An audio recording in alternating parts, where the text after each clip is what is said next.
히브리서 5장 11절에서 6장 20절 말씀, 오늘 말씀은 변함없는 하나님의 약속을 붙들고 믿음이 변하지 말라라는 말씀입니다. 우리 한 절씩 교독하겠습니다. 멜기세덱에 관하여는 우리가 할 말이 많으나 너희가 듣는 것이 두나무로 설명하기 어려우니라.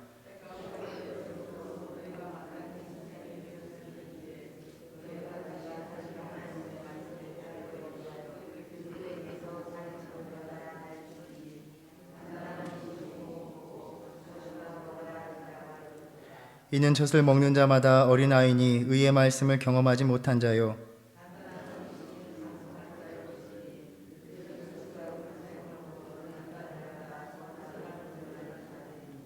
그러므로 우리가 그리스도의 도의 초보를 버리고 죽은 행실을 회개함과 하나님께 대한 신앙과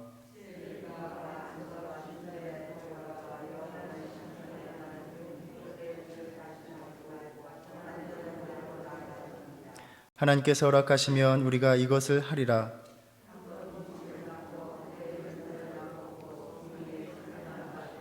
하나님의 선한 말씀과 내세의 능력을 맛보고도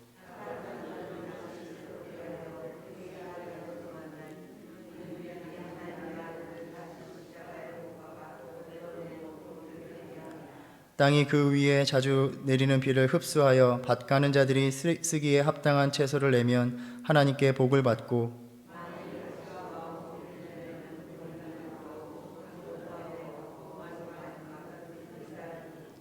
사랑하는 자들아, 우리가 이같이 말하나 너희에게는 이보다 더 좋은 것 곧 구원에 속한 것이 있음을 확신하노라.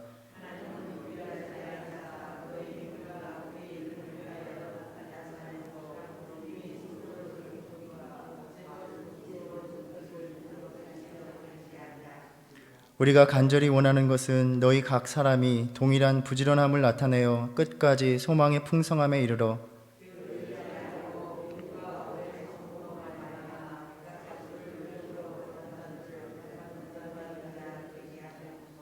하나님이 아브라함에게 약속하실 때에 가리켜 맹세할 자가 자기보다 더 큰 이가 없으므로 자기를 가리켜 맹세하여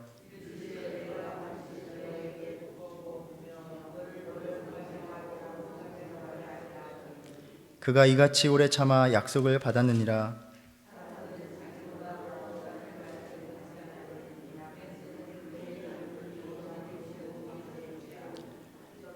하나님은 약속을 기업으로 받는 자들에게 그 뜻이 변하지 아니함을 충분히 나타내시려고 그 일을 맹세로 보증하셨으니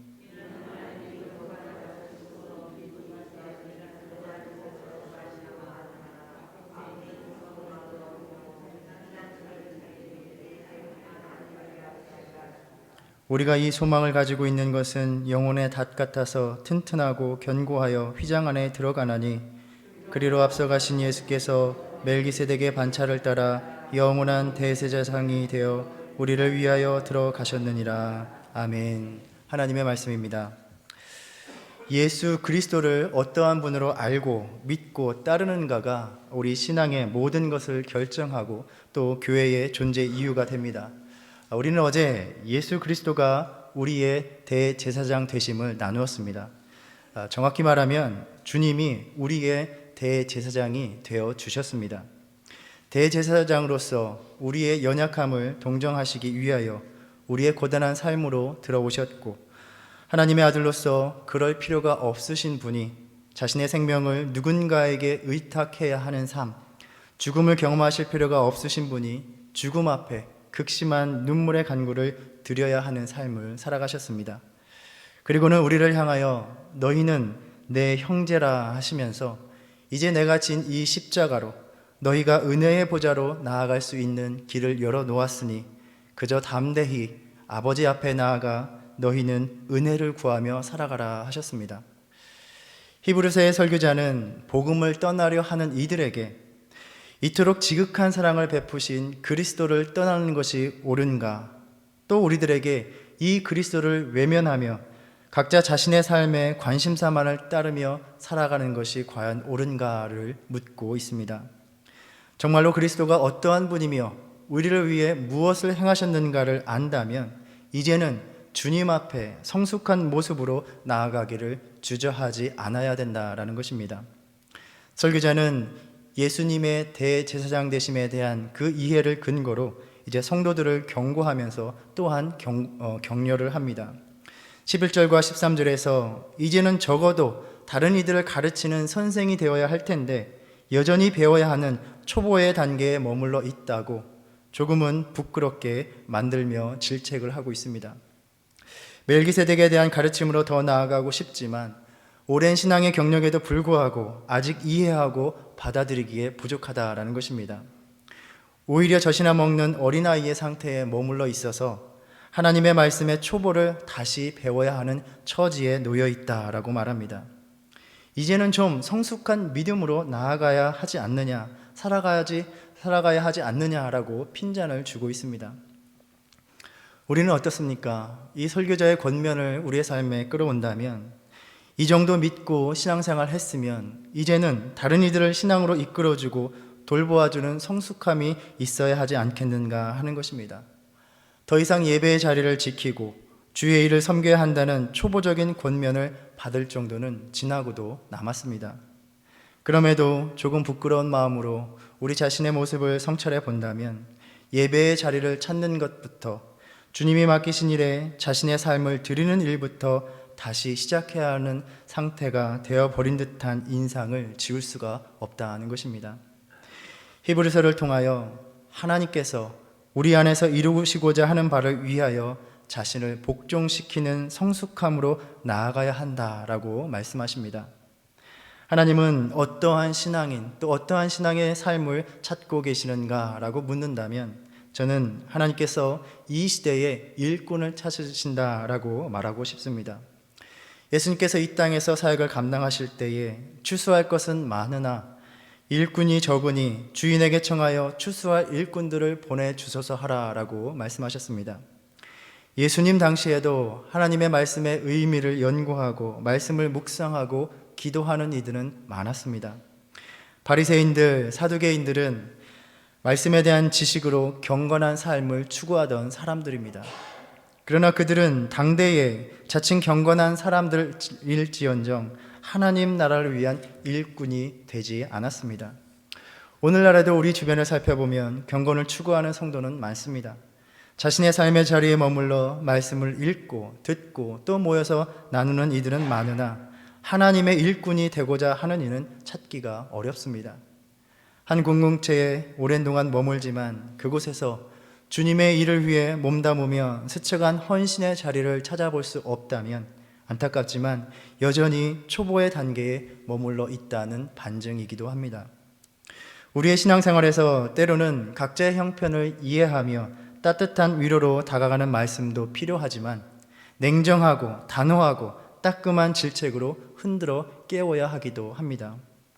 자신의 삶에만 안주하기에는 그리스도께서 우리에게 베푸신 그 사랑이 너무나 크고 그 사랑을 전하기 위한 사역으로 우리를 부르심이 너무나 간절하기 때문입니다. 히브리서의 설교자는 이 따끔한 말로 성도들의 상태에 일침을 가하고 있습니다. 너희가 어려서 단단한 음식을 주어도 먹지 못하는 신앙 수준이라는 것입니다. 이 말을 들은 성도들은 아주 상당히 자극을 받았을 것입니다. 지금까지 여러 가지 고난을 견디며 신앙을 나름대로 지켜왔는데 살짝 약이 오르기도 하였을 것입니다. 아니 도대체 우리가 어디가 미성숙하다는 것입니까? 어디 우리에게 더 깊은 가르침으로 한번 전해 보십시오 라고 항의하였을 것입니다. 혹자는 이것은 유능한 설교자의 효과적인 전략이었다라고 말하기도 합니다. 성도들을 자극하여 더 깊은 신앙으로 밀어 넣는 것입니다.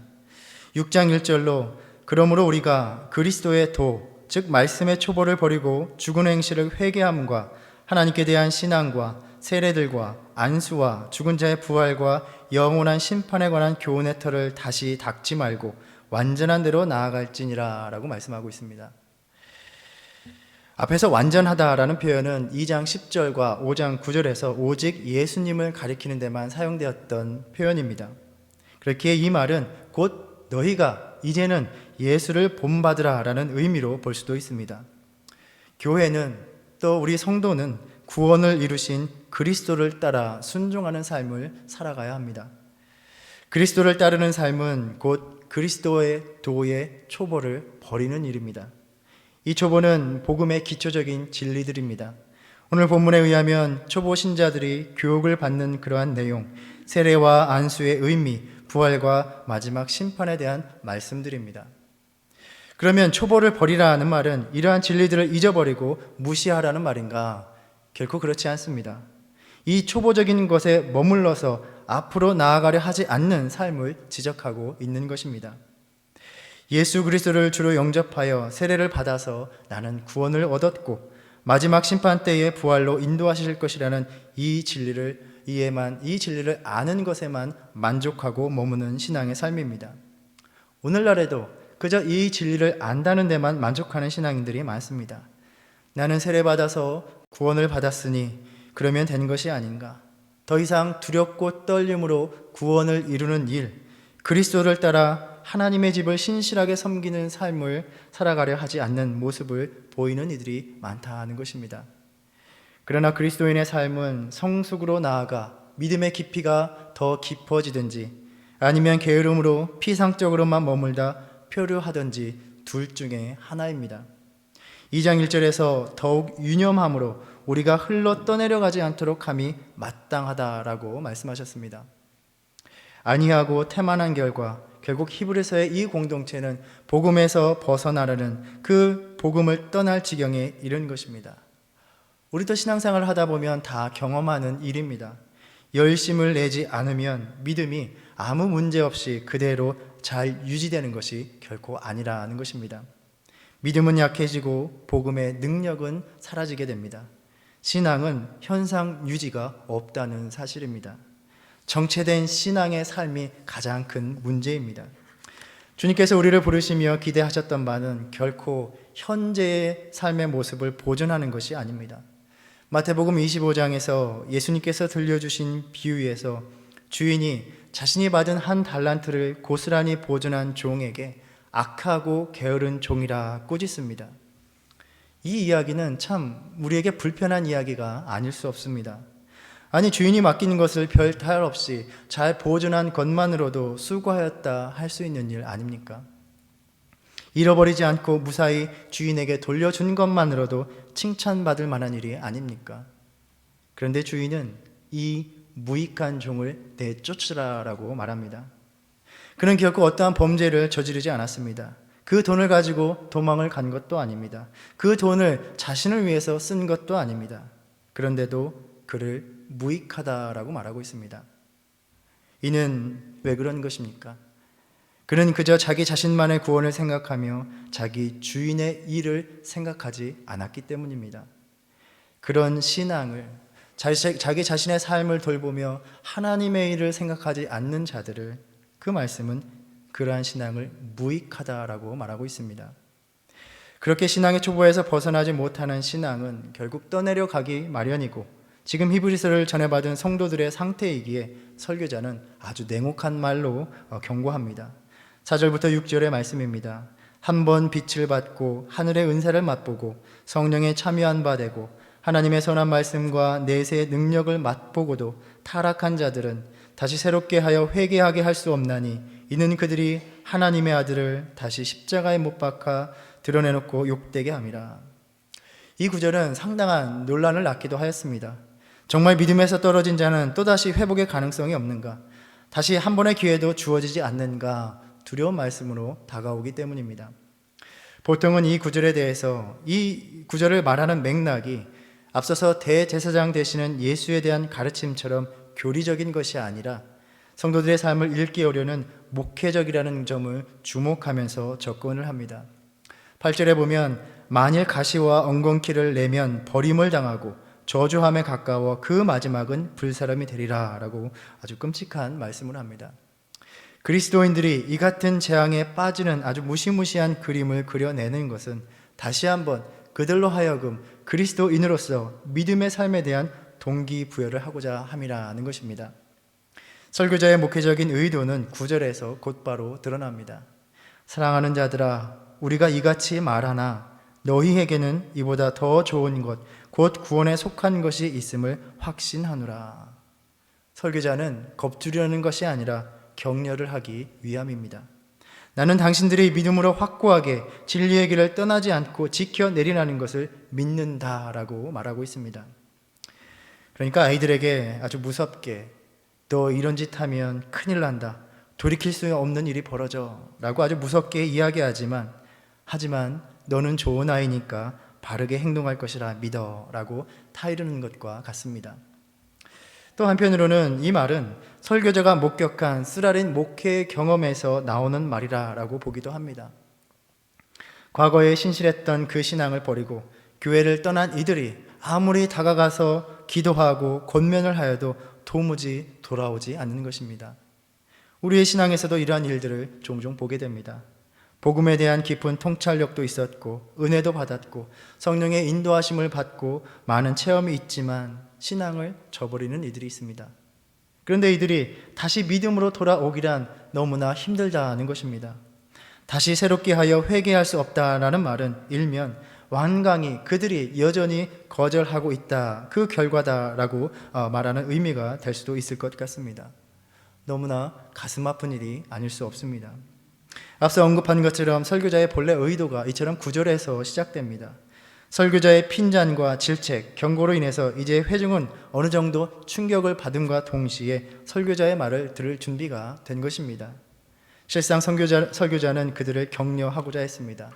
너희에게 구원에 속한 것이 있음을 확신한다 말하면서 10절에서 하나님은 불의하지 아니하사 너희 행위와 그의 이름을 위하여 나타낸 사랑으로 이미 성도를 섬긴 것과 이제도 섬기고 있는 것을 잊어버리지 아니하시느니라 라고 말씀합니다.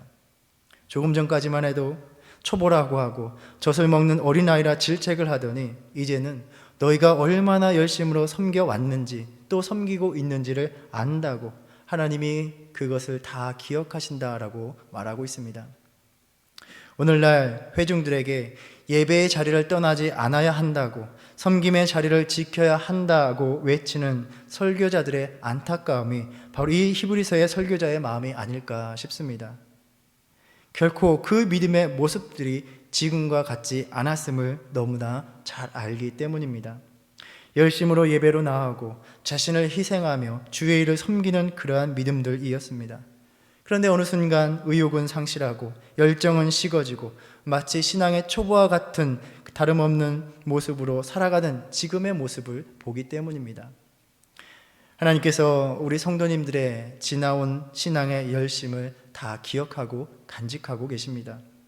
사람들과의 관계 속에서 겪는 어려움 중에도 주님의 일을 섬기기 위하여 참고 묵묵히 감당해 왔고, 교회의 어려움을 외면하지 않고 여러 가지 힘든 상황 속에서도 내 자신의 삶을 내려놓고 하나님의 일을 우선하면서 이 교회를 지켜왔습니다. 예수 그리스도의 십자가 보혈로 이 교회의 머릿돌이 세워졌듯이 그리스도를 따르는 우리 성도님들의 눈물겨운 헌신으로 교회는 세워져 왔습니다. 이 공동체의 곳곳에 그 귀한 섬김들이 배어 있습니다. 하나님을 향한 사랑의 고백이었고 표현이었고 몸짓이었습니다. 그렇기에 하나님의 안타까움은 더욱 간절합니다.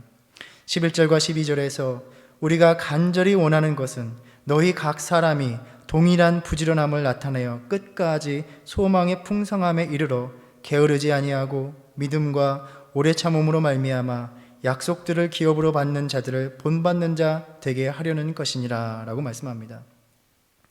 신앙생활을 하다 보면 근근히 드는 생각이 이전처럼 내가 열심을 내지 않아도 되지 않을까? 이제는 그러한 것들이 다른 사람들의 몫이 아닐까 하는 것입니다. 그런데 주님께서는 너희 각 사람이 이전과 동일한 부지런함으로 나타내라 하시면서 그러한 열심으로 성경의 믿음의 증인들과 같이 하나님께서 주신 약속이 성취되기까지 나아가기를 원하고 계신다라는 말씀입니다. 나도 한때 이 정도 열심으로 신앙생활하고 열심으로 섬겼었다는 것으로 만족할 수도 있습니다. 그러나 주님은 그 한때가 아니라 그때의 동일한 부지런함이 오늘 또 계속되기를 원하고 계신다는 말씀입니다.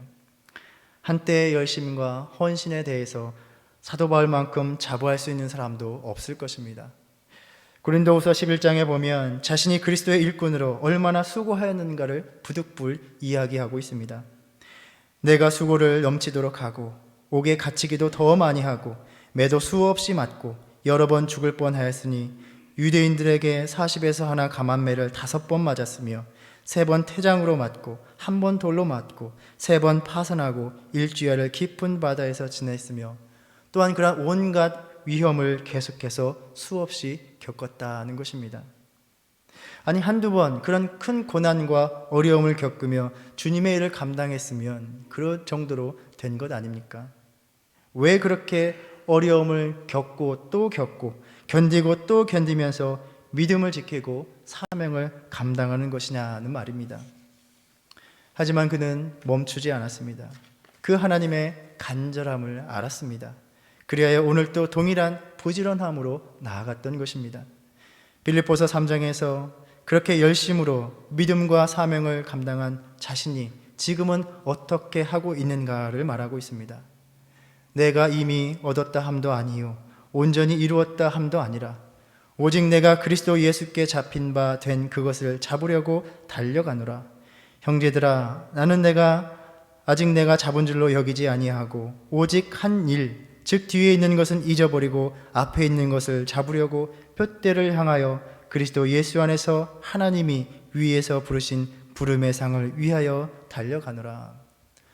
저는 어제 이 말씀, 이 구절을 읽으면서 마치 머리를 한 대 얻어맞은 듯 했습니다. 앞으로 달려간다는 말은 익숙했었습니다. 그런데 바울은 뒤에 있는 것은 잊어버린다라고 말합니다. 지금까지 자신이 주님을 위해 충성되게 한 모든 일이 마치 하나도 없었던 것처럼 다 잊어버리고 지워버린다는 말입니다. 제 자신은 나도 한때 열심으로 섬겼으니 그 정도면 된 거 아니냐며 지난날의 열심을 부지런히 끄집어내어 마치 오늘의 충성을 대신할 수 있는 것처럼 오늘의 변명으로 삼고 있는데 사도 바울이 그것은 그리스도의 복음을 위해 일하는 자의 모습이 아니라고, 신앙을 지키는 자의 삶이 아니라고, 어제 내가 한 모든 충성된 일들을 다 잊어버리고 마치 아무것도 행하지 않은 것처럼 오늘 다시 주님을 섬기는 삶을 살아가야 한다고 저를 꾸짖으시는 것 같았습니다. 그 마음의 소리에 아무 말도 할 수 없었습니다. 뒤에 있는 일은 다 잊어버렸기에 사도 바울은 40에 하나 감한매를 맞고 또 맞고 태장으로 맞고 또 맞고 망망대해에서 파선하여 죽을 고비를 넘기면서도 다 잊어버리고 또 복음을 전하러 가는 삶을 살았던 것입니다. 이 아침 하나님께서 너희가 동일한 부지런함으로 내가 약속한 것을 얻기까지 오늘도 믿음으로 살아가라고 명하고 계십니다. 때로 우리는 지칠 수 있고 주저할 수 있고 약해질 수 있습니다. 그러나 중요한 것은 멈추지 않는 것입니다. 왜냐하면 하나님께서 주신 소망의 약속은 너무나 확실하고 분명하기 때문입니다. 약속에 대한 보증을 위해서 더 큰 존재를 향해 맹세합니다. 그러나 하나님께서는 그 이상의 보증할 필요가 없으신 분이기에 자신을 가리켜서 우리에게 맹세해 주셨습니다. 15절에 아브라함은 그 약속을 오래 참음으로 받았다라고 말합니다. 우리가 신앙생활을 하면서 신앙의 어려움은 이 약속에 대한 의심이 찾아올 때 갖게 됩니다. 그러나 그 뜻이 변하지 않으신다는 것을 맹세해 주셨습니다. 18절에 이로 인해 우리가 큰 안위를 받게 하려 하심이라 라고 말씀합니다. 하나님께서 오늘 이 아침에 우리에게 주시는 위로는 너희에게 맹세한 그 약속이 오늘도 변함없다라는 사실입니다. 약속하신 대로 그 아들을 보내주셨고 그 아들은 우리의 대제사장이 되어주셨습니다. 너희를 고아와 같이 버려두지 않으리라, 이 약속이 오늘 이 아침에도 변함이 없으십니다. 우리와 함께 해 주십니다. 너희가 이 믿음의 여정을 마치고 너희를 위해 예비한 하나님의 집에 이를 때에 너희의 모든 눈물을 닦아주고 다시는 너희에게 아픔이나 슬픔이 없게 하겠다라는 그 약속이 변함이 없으십니다. 이 소망은 안전하고 확실한 영혼의 닷과 같아서 하나님의 임재의 자리인 지성소 휘장 안까지 들어가게 해준다라고 말씀합니다. 이 소망을 이루시기 위해서 예수 그리스도가 멜기세덱의 반차를 따라서 영원히 우리의 대제사장이 되어주셨다라고 말합니다. 우리는 이것을 곧 또 나누게 될 것입니다. 하나님께서 어제나 오늘 동일한 사랑으로 우리의 삶 속에 함께 하십니다. 그 사랑에 응답하여 너희도 변하지 말고 떠내려 가지 말고 변함없는 믿음으로 열심으로 주님과 오늘 또 동행하라 라고 말씀하십니다. 우리가 아침에 불렀던 찬양과 같이 어저께나 오늘이나 한결같으신 우리 주 예수님, 세상 지나고 변한다 하여도 우리는 여전한 믿음으로 주님을 찬양하며 나아가는 그러한 믿음의 삶으로 살아가는 오늘 하루가 되기를 주님의 이름으로 축원합니다. 기도하겠습니다. 오늘도 우리의 소망의 닻을 주님께 내리고 우리의 몸과 영혼과 우리의 모든 삶을 주님께 의탁합니다. 변함없으신 주의 약속이 우리 앞에 있음을 알게 하사 소망을 놓치지 않게 하여 주시고 그 소망을 붙들고 다시 주님을 향하여 열심으로 나아갈 수 있는 힘과 능력을 허락하여 주시옵소서. 믿음이 연약해져 신실하지 못했던 모든 삶의 고백을 받아주시고 용서하사 주님의 일을 맡은 일꾼으로 살아갈 믿음도 허락하여 주시옵소서. 새롭게 주신 이 하루에 주님이 인도하시는 대로 따르는 믿음의 삶 되게 하여 주시옵소서.